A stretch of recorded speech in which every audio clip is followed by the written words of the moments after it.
Y'all, what if Jamal Warner didn't drown like they told us? Because what's coming out now? What his wife is allegedly saying behind the scenes could flip everything you thought you knew upside down. This isn't just some wild theory. It's a grieving woman naming names, pointing fingers, and calling out powerful people who she says don't want the truth to come out. And now, she's done staying quiet. Because she's claiming Malcolm was taken out. Not by an accident, but by something far more sinister. So if this wasn't just a freak drowning, then what happened? Let's break it all down. Malcolm's wife has allegedly spoken out anonymously. But don't let her silence fool you. This woman isn't whispering. She's roaring. She's not revealing her identity because she's still protecting their daughter. But she's exposing everything. Elle sent her first move. She shut all the way down the drowning story. In her words, there's no way Malcolm drowned. She says the autopsy revealed something huge. There was no water in his lungs. None. Think about that. If Malcolm didn't have water in his lungs, he didn't drown. At least not in the way the media's been pushing. Which means something else happened before he ever hit that water, and she says that something was murder. She believes Malcolm was poisoned. Quietly, carefully, with something untraceable. And then, he was pushed into the ocean just to stage the whole thing like an accident. Let that sink in. This wasn't some rip current tragedy. Malcolm was a strong swimmer. He'd trained in the water. People said he was one of the best among his peers. Rip current or not, he could have survived if he was conscious. And here's the kicker. Witnesses said he was totally unresponsive even when people were trying to help. Like his body had already shut down, and then somehow, on a crowded public beach with smartphones everywhere, not a single video or photo of the actual incident ever surfaced.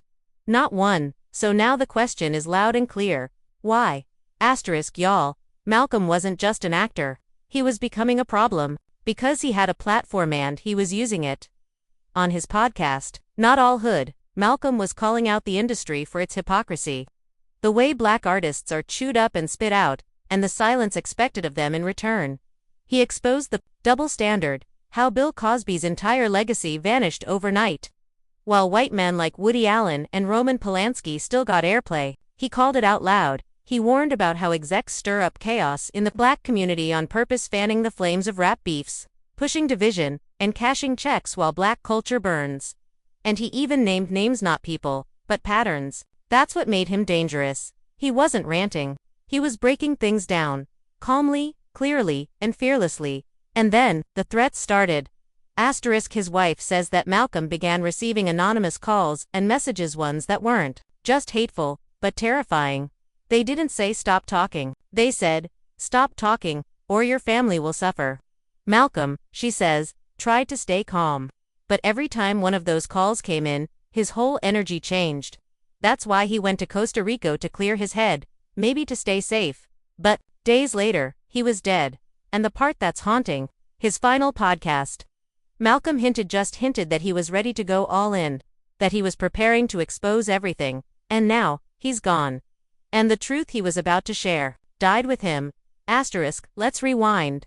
Because none of this is adding up. This was a public beach. There were bystanders. There were lifeguards. There were phones. Yet somehow, there's no footage. No verified witness reports. No timeline.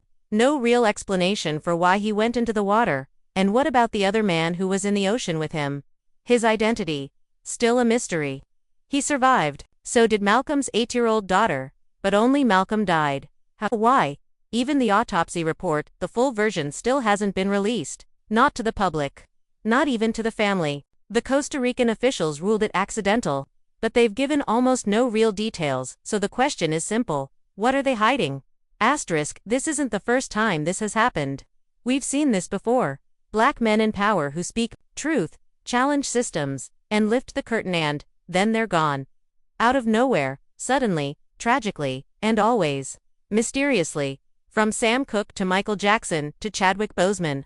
Every time, it feels too convenient. Too quiet, too unfinished. And now, Malcolm's name might be added to that list. Malcolm's wife isn't backing down. She might be nameless, faceless, but she is fearless. She says Malcolm didn't drown. She says someone wanted him silenced. And she says she's not letting that happen, not without a fight. This isn't just about grief. It's about truth. It's about justice. And it's about making sure that this time, the story doesn't end in silence. Because now, the world is watching. And they're finally asking the right questions.